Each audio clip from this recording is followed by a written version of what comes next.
if you are a trainer that helps other owner trainers train their own service dogs, most of the time people will come to you with a dog they already have.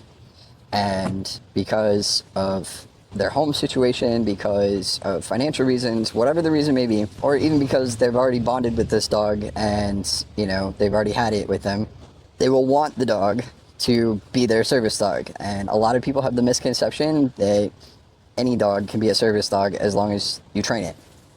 And that's not true. Most dogs cannot be a service dog. Most dogs are not fit for the job. To have the on-off switch, good days, bad days, to have the energy to go all day on days where you need to go, and then chill all day, the even temperament, all kinds of things, some of which I've listed in the other videos. But specifically when it comes to the right fit for the person, the disabled person, most of the time they're going to come to you with a dog they already have. And unfortunately, most of the time, that dog is not going to be a good fit for it. I'll give you an example. I had a lady that had a Frenchie Cavalier mix. Yes, that is what I said, a Frenchie Cavalier mix. And she wanted it to be her mobility service dog. It's not going to work. It's just not. On top of that, while I have seen some Cavaliers and some Frenchies that do have long enough noses that they can actually breathe and they can work, a lot of the dogs in those breeds can't breathe well enough and are technically disabled on their own and should not be a service dog helping someone with their disabilities.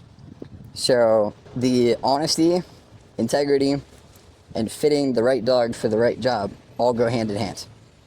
So when you're evaluating dogs for service work, when you're talking to people about the dogs that they already have, you really want to get an idea of that dog's temperament. You want to get an idea of that dog's willingness to learn, that dog's ability to work through fears, the dog's ability, even in stature, like I said, for mobility.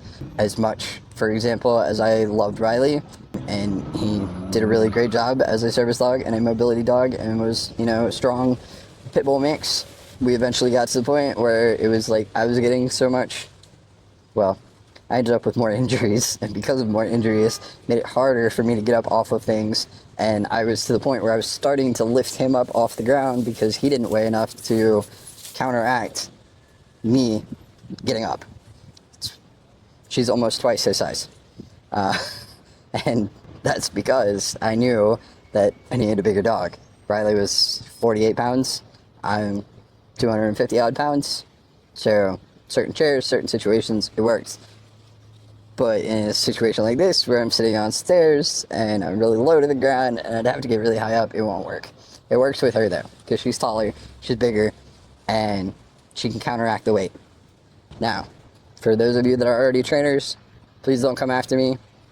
There's a lot of training that goes into that, and part of service dog work is knowing what the dog can and can't do, and relatively what weights are appropriate for what.